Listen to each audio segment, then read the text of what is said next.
అవును, మొన్నే రామ్ చరణ్ ఎన్నో ఆశలు పెట్టుకున్న గేమ్ చేంజర్ సినిమా ఫ్లాప్ అయింది. చెర్రీ యాక్షన్ బాగున్నా కథే ఎందుకో ప్రేక్షకులకు నచ్చలేదు. స్టోరీ చాలా ఫాస్ట్గా వెళ్ళిపోయింది. అది కూడా ఫ్లాష్ బ్యాక్, అసలు ఇంట్రో లేకుండా స్టార్ట్ చేయడం వల్ల అంతగా కనెక్ట్ అవ్వలేదు అభిమానులకి. సో చరణ్ తప్పు లేకున్నా అతని కెరీర్లో ఈ సినిమా బిగ్గెస్ట్ ఫ్లాప్గా నిలిచింది.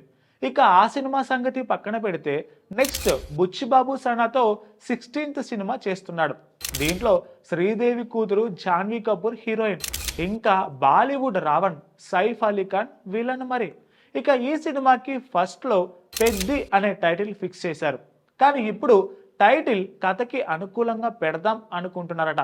అయితే ఇక స్టోరీ విషయానికి వస్తే ఇది ఒక స్పోర్ట్స్ డ్రామా అని, కుస్తీ గురించి ఉంటుందని అన్నారు. మళ్ళీ ఇప్పుడు మొన్నీ మధ్య జరిగిన మీడియా ఇంటరాక్షన్ లో సినిమాటోగ్రాఫర్ రత్నవేలు ఈ సినిమా పవర్ క్రికెట్ సబ్జెక్ట్ అని, మరి కుస్తీ అంటే ఆ ఎలిమెంట్ సెకండ్ హాఫ్ లో వస్తుంది అంటే ఏంటో అసలు అర్థం కావట్లేదు.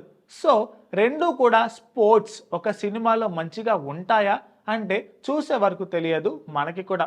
ఇక ఈ సినిమా టైటిల్ విషయానికి వస్తే అటు కుస్తీ ఇటు క్రికెట్ రెండు కలిసేలా ఉండాలి అని అనుకుంటున్నారు మూవీ టీం. సో పెద్ది అనే టైటిల్ ఇప్పట్లో లేనట్టే మరి. Please subscribe to the channel and download the Politicos app from the links in the description.